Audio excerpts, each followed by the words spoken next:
Assalamualaikum warahmatullahi wabarakatuh. Hai semua, kembali lagi dengan saya di Jelajah Nonton. Pada video kali ini saya akan bercerita tentang kisah misteri. Adapun cerita ini sangat menarik dan bagus banget untuk didengarkan. Baiklah, langsung saja kita simak ceritanya yang berjudul Berkencan dengan Arwah Seorang Gadis. Winnie, nama gadis itu. Ia tewas akibat kecelakaan. Bola matanya pecah. Suatu malam Surono bertemu dengannya. Dan pemuda ini langsung jatuh cinta saat pandangan pertama. Tapi Winnie hanyalah arwah penasaran. Awal ceritanya, malam minggu yang cerah, arloji di tangan Surono sudah menunjukkan pukul 9 malam. Laki-laki itu masih saja asik di atas tempat duduknya yang terbuat dari beton yang sengaja disediakan sebagai tempat peristirahatan di sebuah taman di tengah kota. Matanya sejak tadi memandang ke arah selatan, arah dari mana Winnie akan datang. Nyaris matanya tak berkedip memandang ke arah tersebut.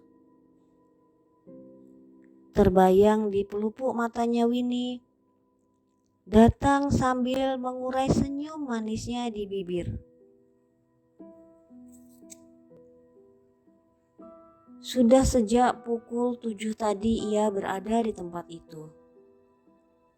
Tempat di bawah pohon rindang, pohon bambu. Tempat di mana mereka janjian akan bertemu. Sudah jemu dan letih matanya memandang terus-menerus ke arah tersebut. Namun gadis yang ditunggunya belum juga muncul. Hati Surono mulai gundah gulana. Namun untuk gadis yang dicintainya, ia masih rela menunggu untuk waktu yang tak bisa dipastikan. Sebetulnya Surono bisa saja datang langsung ke rumah Winnie. Tetapi ia ingat pesan gadis itu agar untuk sementara ini jangan datang dulu ke rumahnya. Alasannya memang tidak jelas. Namun Winnie berjanji cukup dirinya sendiri yang akan datang ke taman ini dan bertemu dengannya. Surono menunggu lagi. Sekali lagi ia memandang ke arah lain untuk menghilangkan kelesuan dan kejemuan matanya. Kemudian bila ia memandang dirinya, dia ingat akan kartu nama yang diberikan oleh Winnie kemarin malam sebelum mereka berpisah.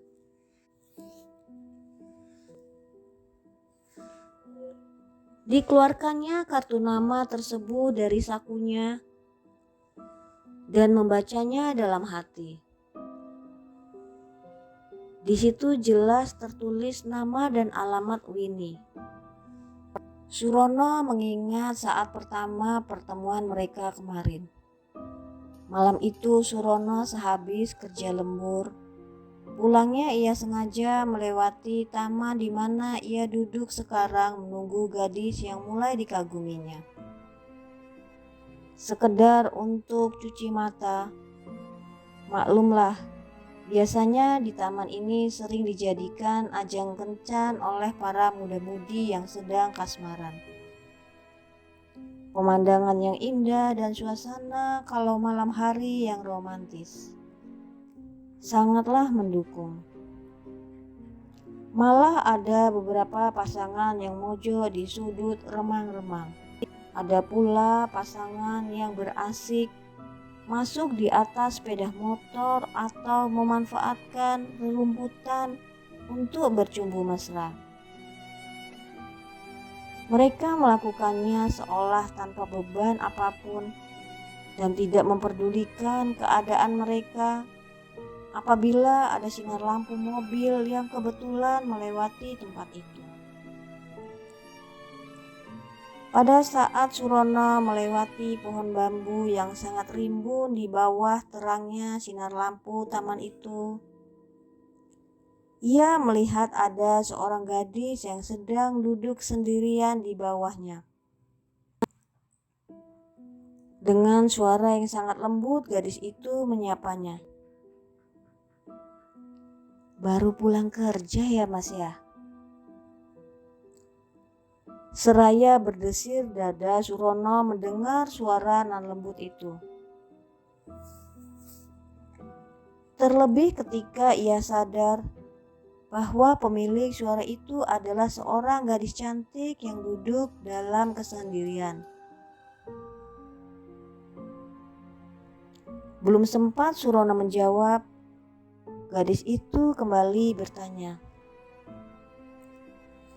"Duduk di sini dulu Mas, temani saya ngobrol-ngobrol." Mana mungkin Surono menolak tawaran itu. Seperti seorang yang terkena pengaruh hipnotis, ia menuruti ucapan gadis itu. Antara gelisah dan kagum, Surono mengawati sosok gadis itu dari bawah sampai atas.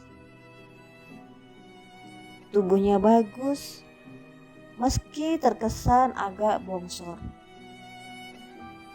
T-shirt hijau pupus yang dipakainya terlalu ketat, sehingga menonjolkan buah dadanya yang indah dan menantang.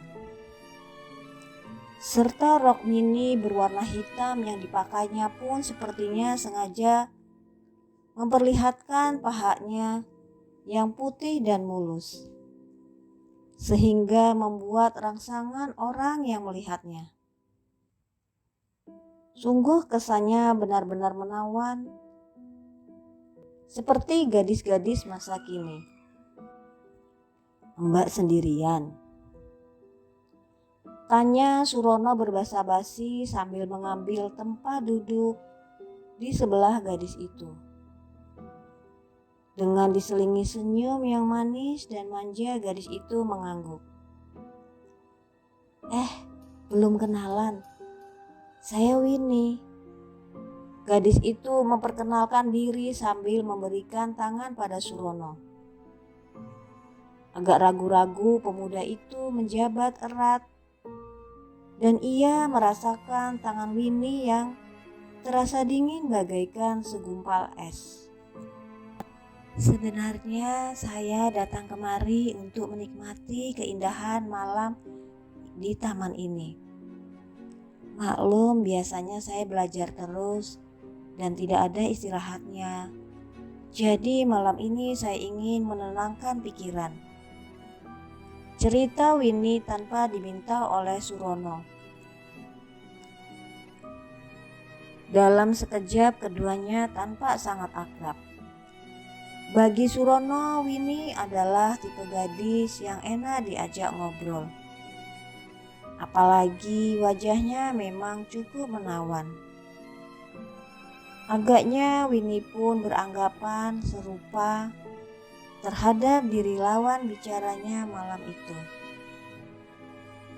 Setelah keduanya ngobrol ngalor ngidul, Surono baru tahu kalau ternyata Winnie adalah salah seorang siswi pada sebuah SMU swasta di kota Pekalongan ini. Entah mengapa sejak pertama melihat Winnie, hati Surono jadi bergetar. Selama ini terhadap wanita terlalu cuek saja. Apakah ini yang dinamakan jatuh cinta pada pandangan pertama? Entahlah, Surono tidak dapat menyimpulkan suasana batinnya sendiri.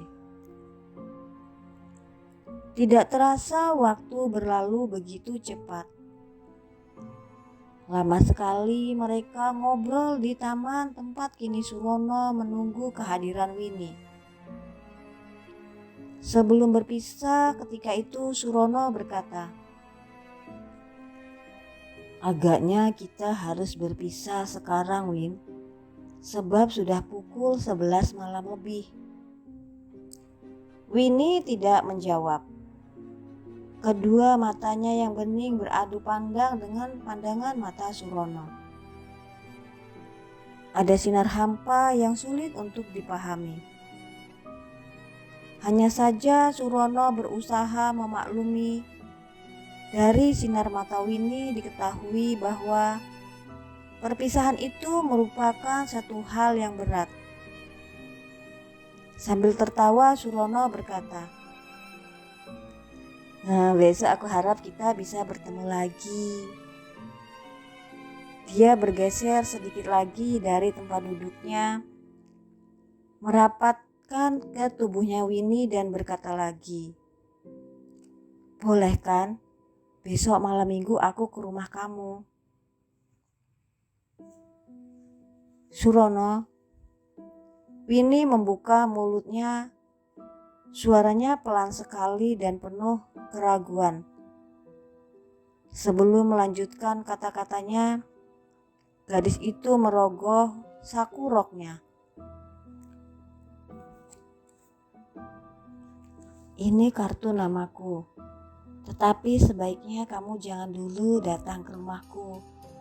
Biar kita bertemu saja di sini di tempat ini," pintanya sambil menyodorkan sehelai kartu nama.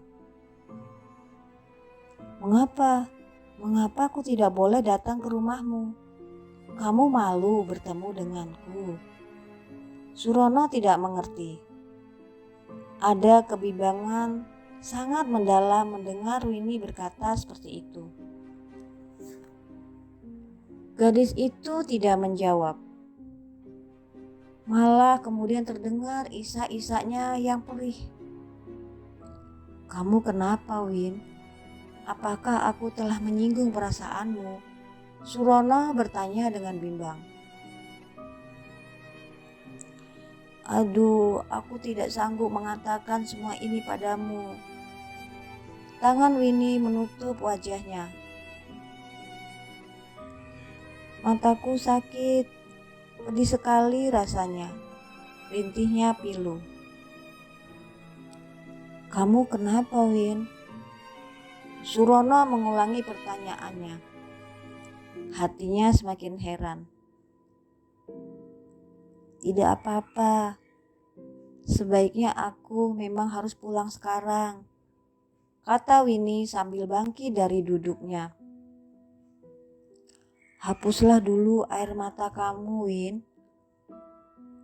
Surono memberikan sapu tangannya agar Winnie mengusap air matanya dengan sapu tangan tersebut. "Biar aku antar pulang kamu. Sepertinya kau sakit." "Terima kasih, Sur. Besok saja kamu tunggu aku di sini," Winnie berkata sambil meninggalkan tempat itu. Dan akhirnya tubuhnya lenyap ditelan kegelapan malam. Tinggallah Surono sendiri terpaku, seraya memikirkan semua teka-teki yang disodorkan Winnie padanya. Surono tersadar dari lamunan. Ia melihat arloji di tangannya yang telah menunjukkan pukul 10 malam. Karena sudah terlalu malam, ia menyimpulkan tidak mungkin Winnie akan datang selarut itu. Apalagi taman ini pun sudah agak sepi. Hanya tinggal beberapa pasang kekasih saja yang masih larut dalam gelombang asmara. Malam itu Surono akhirnya pulang dengan penuh tanda tanya. apakah Winnie sakit? Sebab kemarin ia meninggalkan taman ini dengan terburu-buru sambil menangis. Ataukah ia telah berbuat sesuatu yang menyinggung perasaan gadis itu, sehingga ia meninggalkan tempat ini sambil menangis? Sepertinya tidak ya. Tidak ada kesalahan apapun yang telah diperbuatnya terhadap gadis yang telah menjerat cintanya di pandangan pertama itu. Akhirnya Surono meninggalkan tempat itu dengan sejuta tanya yang bergayu dalam ruang hatinya. Setelah malamnya gagal bertemu dengan Winnie di taman itu, pagi harinya Surono melaju dengan sepeda motor kesayangannya. Ia tampak gagah sekali dengan sepeda motor besar buatan Amerika itu. Kini ia sedang dalam perjalanan menuju rumah Winnie. Seperti alamat yang tertulis pada kartu nama pemberiannya di malam itu. Tepat pada sebuah rumah kuno peninggalan Belanda yang telah direnovasi menjadi sebuah rumah modern, ia menghentikan sepeda motornya. Tidak salah lagi, ini pasti rumahnya Winnie, karena sesuai dengan alamat yang tertera di kartu namanya, pikir Surono sambil terus mengamati rumah megah itu.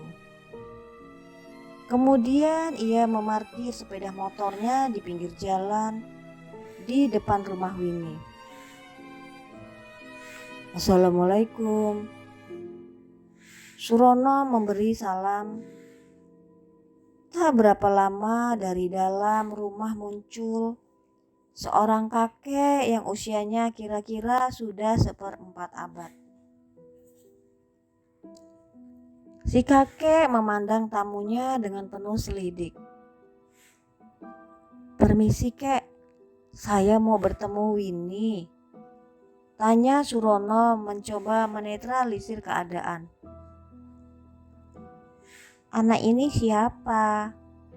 Si kakek menatap Surono dengan pandangan sebuah aneh.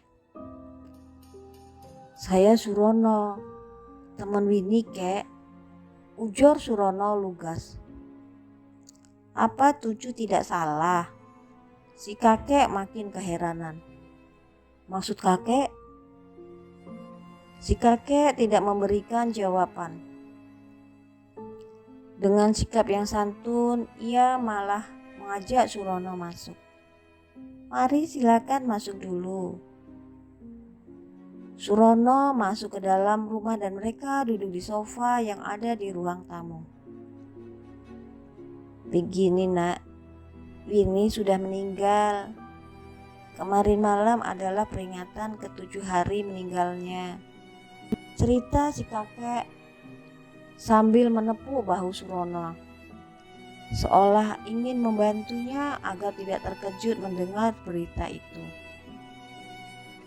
Tapi Surono malah menganggap ucapan si kakek sebagai guyonan. Kakek ini suka bercanda ya. Masa cucunya sendiri dibilang sudah meninggal? Katanya sambil senyum. Kakek tidak bercanda nak. Memang benar Winnie sudah meninggal. Kakek itu berusaha meyakinkan Surono. 2 malam yang lalu saya bertemu dengannya dan dia memberi saya kartu nama ini. Serga Surono sambil menunjukkan kartu nama pemberian Winnie. Si kakek memperhatikan kartu nama yang diperlihatkan Surono. Memang benar, ini milik cucu saya. Tetapi sungguh dia sudah meninggal.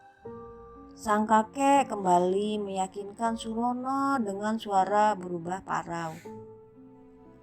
Jadi, siapa yang saya temui kemarin malam itu? Tanya Surono dalam hati semakin tidak mengerti. Melihat Surono dia membisu. Kakek itu kemudian menceritakan bagaimana meninggalnya Winnie. Winnie tinggal di sini hanya berdua dengan kakek. Kedua orang tuanya meninggal karena kecelakaan ketika Winnie masih kecil. Jadi saat ajal merenggut nyawanya, kakeklah yang merawatnya. Karena Winnie anak perempuan, maka kakek memberinya peraturan yang sangat ketat. Kalau malam kakek tidak pernah memperbolehkannya untuk keluar rumah. Tapi nasib memang sudah menggariskannya. Malam itu kakek memberinya izin untuk belajar di rumah seorang temannya. Sepulang belajar, ia tertabrak mobil saat melewati jalan dekat taman itu. Ia meninggal seketika. Yang paling menyedihkan adalah bola matanya pecah. Kakek itu bercerita panjang lebar tanpa ada yang terlewatkan. Jelas tersirat duka sangat mendalam di atas kerut wajahnya yang tua. Karena Surono masih belum percaya benar dengan cerita kakek tersebut, akhirnya si kakek mengajak Surono melihat makam Winnie. Mereka berdua berangkat menuju tempat pemakaman umum. Sesampainya di pemakaman itu, segera mereka menuju kuburan Winnie. Surono menemukan sapu tangan yang ia berikan kepada Winnie untuk mengusap air mata Winnie. Di atas makam Winnie penuh dengan noda darah. Pantaslah kemarin sewaktu di taman itu Winnie mengaduh matanya sakit. Mungkin memang benar bola matanya pecah. Dan itu juga mengatakan ingin menikmati pemandangan malam di taman itu. Karena mungkin semasa hidupnya ia tidak pernah keluar malam untuk melihat-lihat keadaan taman itu. Surono jadi merinding membayangkan kenyataan sesungguhnya. Begitulah kisah yang dilakoni oleh Surono. Memang sangat tidak masuk akal. Tapi kenyataannya seperti itu benar-benar telah dialami oleh seorang pemuda yang dalam kisah ini disamarkan dengan nama Surono. Tuhan sungguh maha besar. Apapun akan terjadi jika Dia menghendakinya. Manusia hanya berusaha melaksanakannya.